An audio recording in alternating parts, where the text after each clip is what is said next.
Keys to the Highway, Derek and the Dominoes live. Let's check it out.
All right. So what were we doing there? So that's the live version. Derek and the Dominoes, Key to the Highway. You're probably thinking, but hasn't Mike done Key to the Highway loads of times before? No, I've never actually taught this transcription. I think on another video I might have talked through the first 4 bars, because when I play this live, I play the same intro Clapton would play. I kind of go, I don't really think about the transcriptions, so some of it might be different. So I'll be going like,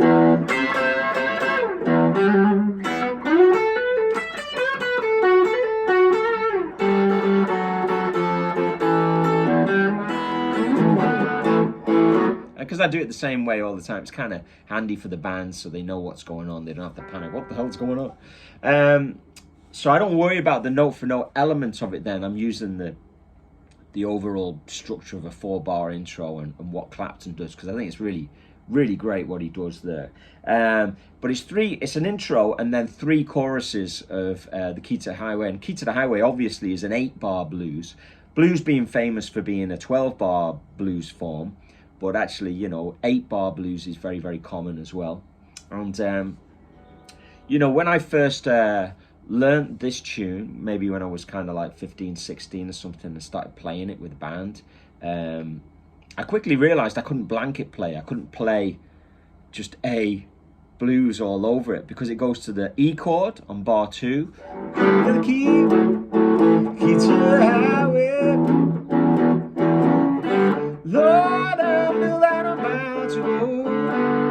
Those first 4 bars are quite problematic. You can't just blast A blues over that E chord on bar 2, and because it stays on the 4 chord for 2 bars, again, it kind of it's not that forgiving if you're kind of basic in your approach to kind of improvising.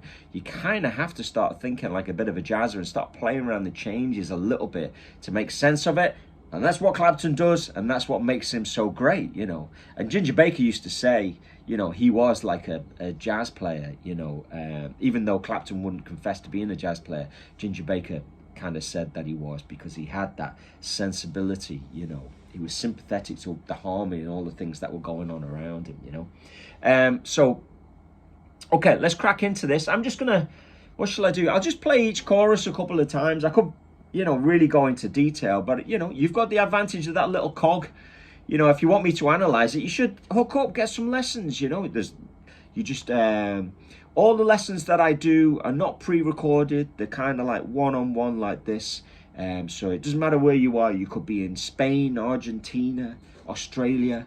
If you want to hook up with me, we can do some internet lessons. I don't teach through Zoom or Skype that much. We can do a little consultation like that, but mostly what I do is we talk about what you want to do, and then I record you a video to you personally, and then you send the video back, and then we kind of work like that. So it's a very personal kind of approach, if you like. It's not generic, buy this video on me teaching a song. It's kind of like me trying to help you and try and work on your goals. Anyway, let's get back to this. So I'll play that intro a little bit. I have it kind of This is like the intro and then the first kind of chorus. So I'll play that a couple of times and then I'll do the same with the next one. Here we go. Here we go. Here we go.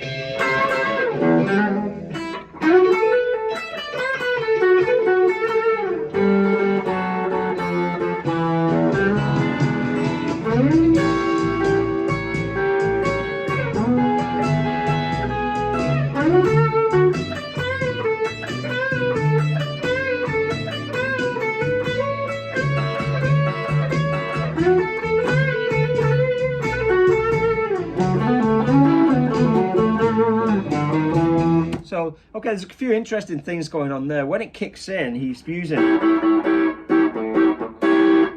that to outline the A shape, and when it goes to E, he's using that.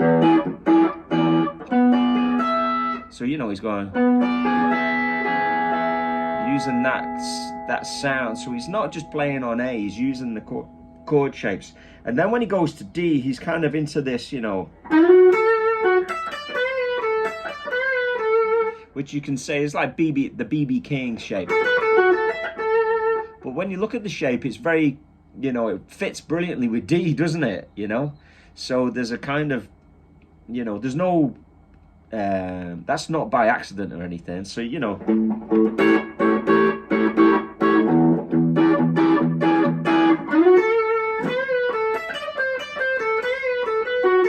that's just me improvising, doing my own thing with it. And that's what you want to really take out of this, is you study it, go into detail, and then extract what you want, and really kind of extract the approach and then do your own thing. So, you know, and then he's doing, you know, which is classic blues. And, you know, there's one phrase which is quite tricky, which is the last two bars where he goes, That's kind of hard to hear. I'll play that a couple of times. Again,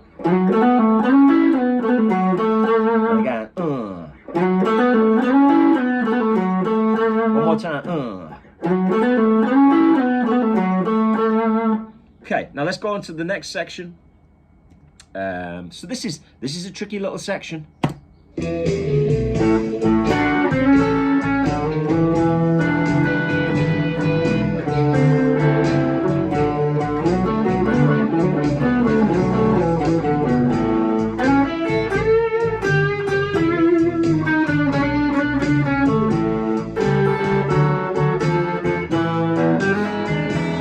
Okay, so, you know, it starts off pretty standard. He's going, and then he's going to the E chord, but he's using that, you know, we all play B7 like that. But if we slide it up to the 7th fret there, we get an E chord, and he's using that. Sometimes I use my, you know, my ring finger there to get that sound. It sounds really more old bluesy. And then he's going to like a D9 shape.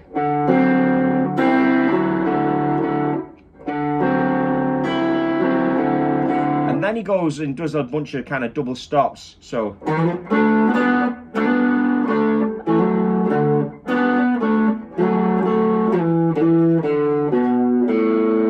that's kind of hard to hear. So I'll do it in a few little sections. So he goes.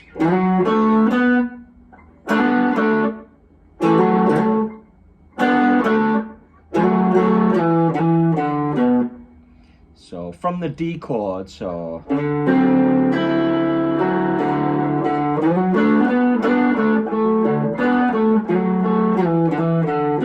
again, 3, 4.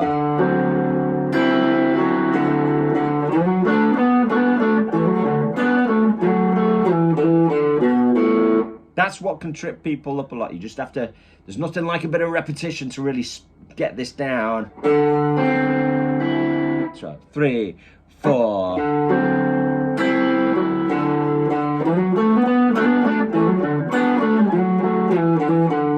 Then back to E. Probably my favourite bit. You know, just classic blues.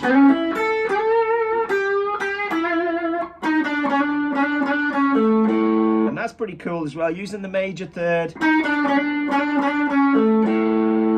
You know, or you could argue he's hammering into the flat 7 of the E, you know what I mean? But whatever, it's kind of like outlining the changes. It's not just blasting A minor all over it. Okay, next chorus.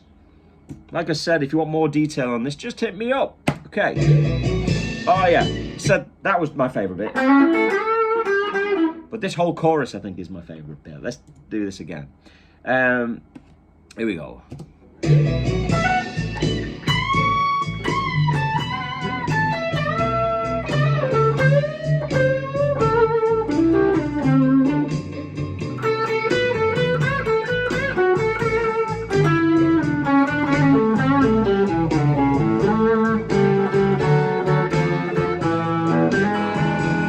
So a couple of little tricky bits in there. It's just all classic stuff, you know, for a few bars.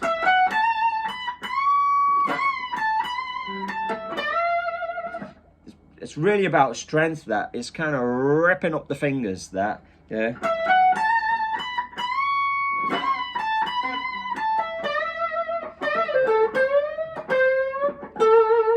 So that bit's hard because it's a first finger bend. And that's, yeah.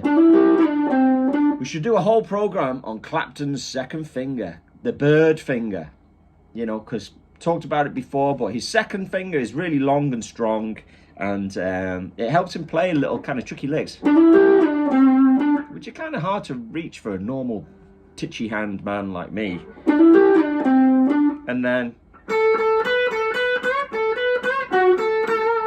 that's nice. And then that's kind of tricky again because he's using the major third. You could argue he's like, it's in the middle of a bend, but it definitely sounds like a major third.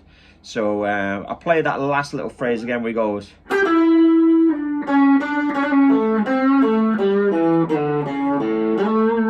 And again, it kind of comes in on the 4, so 3.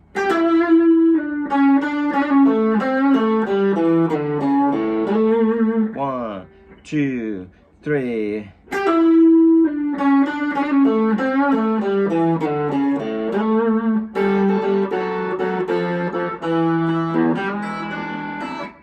There it is. I'll play it all, you know, through again. We're like, maybe I'll just slow it down a little bit, take the top end off, maybe do it about 90% something, and then it might be easier for you to grasp on. But there it is, Key to the Highway, classic. I've been meaning to teach this one for years. I don't know why I've never got around to it, but there's a few things like that, isn't there? In the Clapton repertoire, which have just kind of slipped through the net. But I have talked about this tune before, but I've never taught this solo. Hit me up for lessons if you want them. Let's just play through it slowly for a bit of fun. Here we go.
There you have it, guys. Keep it burning.